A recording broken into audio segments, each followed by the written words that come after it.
Ceedee Lamb, dance, dance, dance. You are special.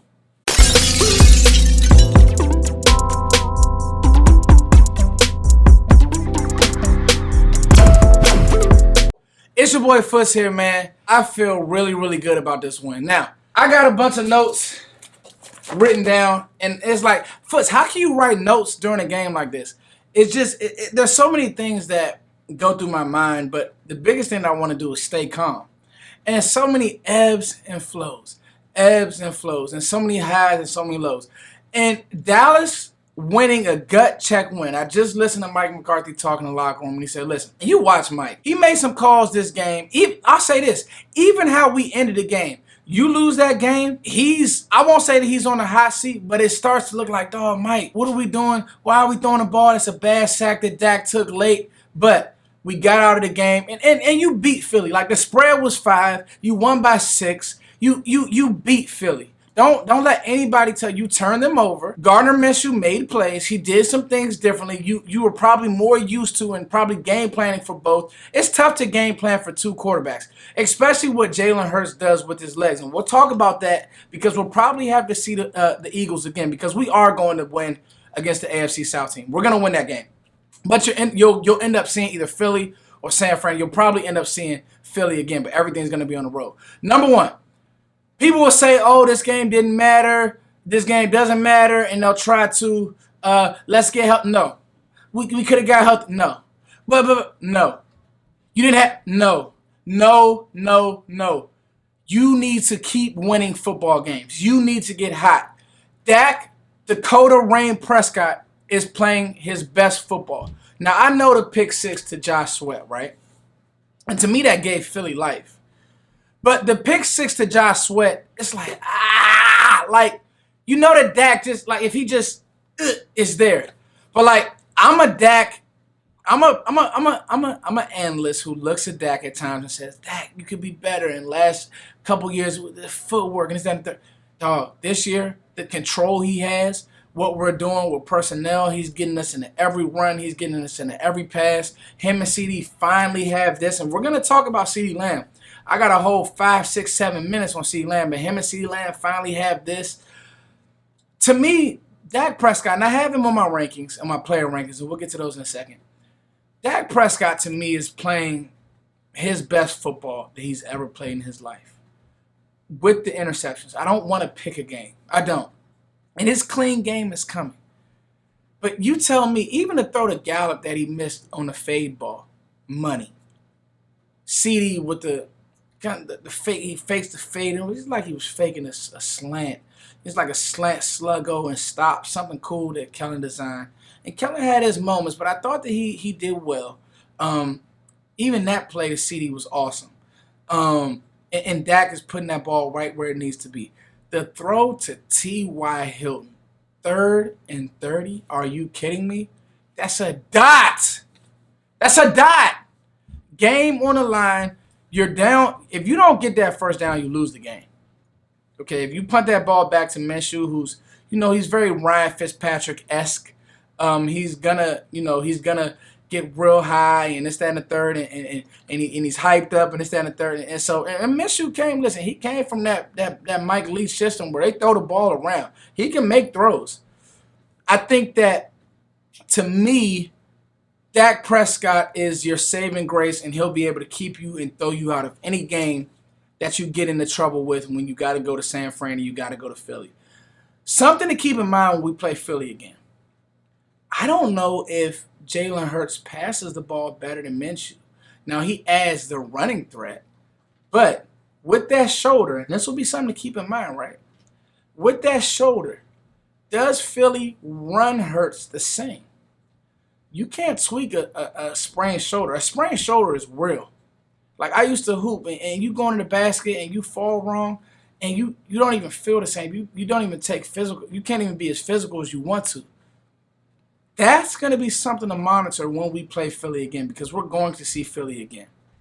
I like the way that we played the zone read and the runs, but the difference is Minshew doesn't give you that same what's the word I'm looking for? Minshew doesn't give you that same threat in the run game when when they hand it boom, boom, boom, and you're reading that outside in. He just doesn't give you that same threat. But what Philly has to be careful of is you can't now design runs for Hurst. You can, but if he takes a hit, and defenders know now, all right, you want him getting hit by Donovan Wilson, who's like Okoye would tell you, he's sick and miss.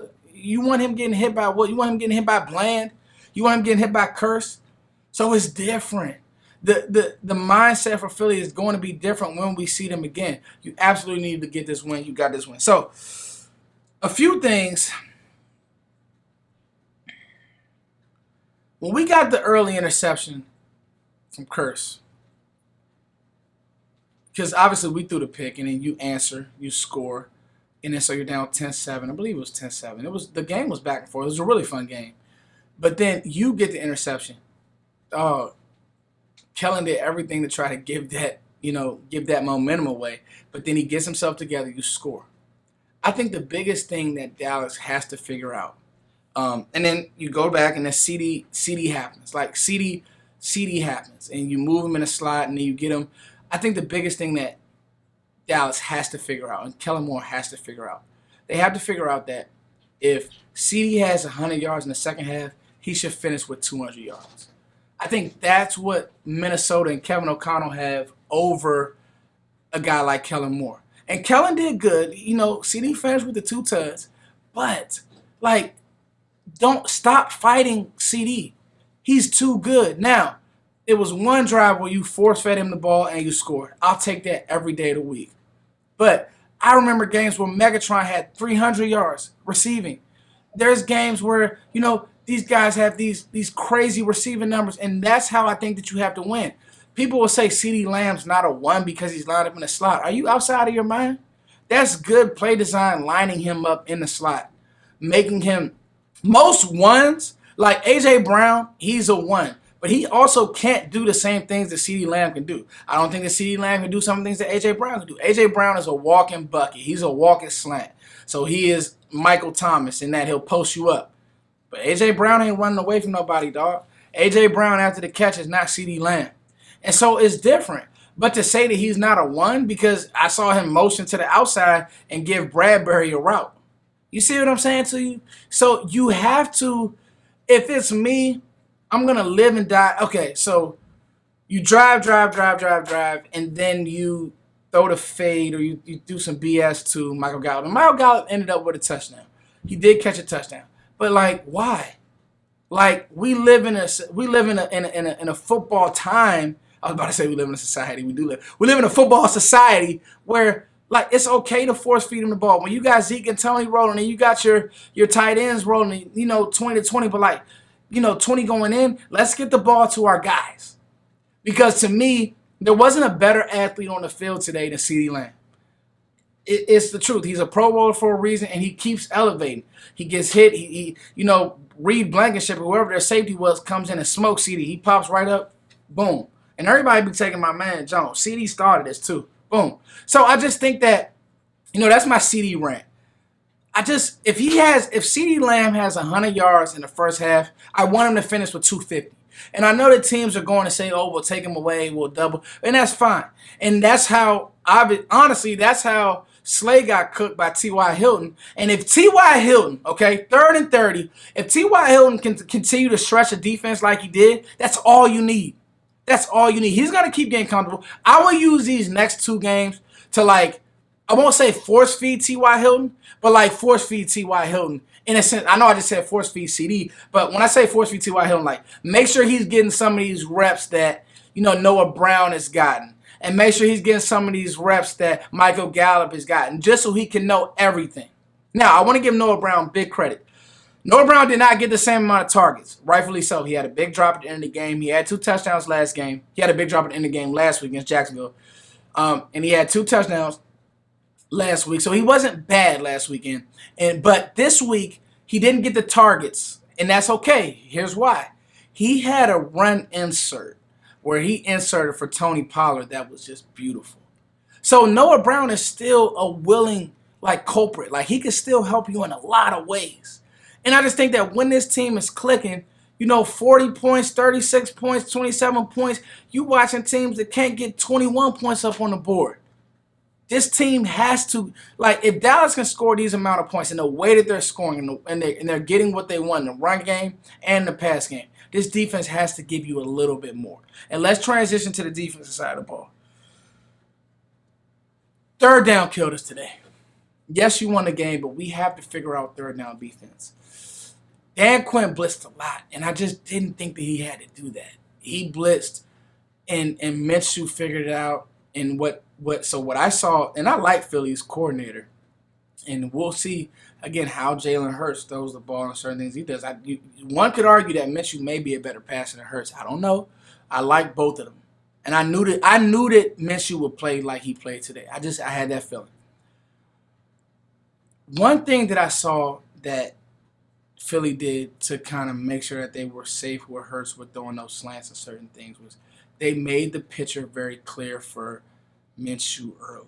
They made it early on in the snap count. So they would motion away, see what those two different, like, so if they went 2 by 1, they would motion away, and there was one play that was designed beautifully where they ran Bland off and just threw slant behind him. And it's little things like that. And those are the things that you can't send blitzes there because you have no coverage on the back end. So you have nobody in that window. Sometimes you just have to play it. Now, I got to call out this front four. We have to get home. We're not getting home. I'm going to call out Micah. I'm going to call out DeMarcus Lawrence. I'm going to call out Osa. Obviously, we'll get, what's his name back? Who's our big run stuff and D tackle? Hankins. You need Hankins back in the middle of this defense. He was playing really good. He'll be back for the playoffs. That's huge. And then Leighton Vander Esch. But if you could get just a little bit more from your front four, and then we can hunt. And Diggs had a bad game today. Diggs, his eyes were bad today. But Bland helped you. Curse helped you. Diggs isn't always going to play lockdown football. He wanted to make plays, and I get it. Diggs he's very Marcus Peters-esque. He's going to take chances, and I'm never mad at that. Because I would rather you take chances than just sit back and get cooked. If you're going to get cooked taking chances. And we know what Diggs has done with the INTs. He's a Pro Bowler again this year, so you give Diggs a pass. But this defense has to clean up. Now, I'm going to say this. I know people give Anthony Barr a lot of slack. But he had some really good keys, and he made some really good stops in the third quarter against the run. That when Leighton gets back and when Barr, they really kind of figured some of that stuff out. You get Hankins in there. I like the way Barr played in the third and the fourth quarter against the run. He made some really key stops, and that's what I was saying, too, on the roundtable about 33, is that I like him, but he's still kind of slow king. He's not playing bad, but he's still kind of slow king. And so, to me, let's get to my rankings, guys. And when I say 33, Damone Clark, I think that Damone Clark is not playing bad football. I just think that he's king a little bit slow. And on some of those run fits, you see, that's king slow. And what I mean by king slow is reading your keys slow. That's the difference between, a 2-yard gain and a 4-yard gain, a 6-yard gain. That's the difference between 3rd and 5 and 3rd and 7. All those yards matter in the NFL. But like I said, I thought that, Micah played decent off ball. And I thought that Anthony Barr, he had a good game. And then obviously Donovan Wilson does what Donovan Wilson does. He had a bunch of tackles. He led the team in tackles. And I thought he was good. He was there in coverage. He just didn't make the plays on Goddard. And Goddard is a Pro Bowl tight end. Like, he's a really good player. So, player rankings, and then I'm gone, y'all. What a huge win today. Player rankings. Let's talk about it. Nashawn Wright also had a good game too, guys. I don't want to leave Nashawn Wright out the situation. Okay, let's talk about player rankings. So my player rankings are Ceedee Lamb was the best player on the field. Then we want to talk about Dak Prescott, Bland. I need to throw Nashawn Wright in there. He played really well. Jaron Kearse, and then Micah, and then Barr in the second half. So those are my guys, y'all. What a huge win. Listen, enjoy your families. Enjoy this win. We'll be right back next weekend. Another big game because you can't let up. Dallas just can't afford it. So you needed this win. Even though you're in the playoffs, you still need this win. I don't want to hear it didn't matter. You needed this win, and Dallas got a huge win against Philly at home. Merry Christmas and a Happy New Year.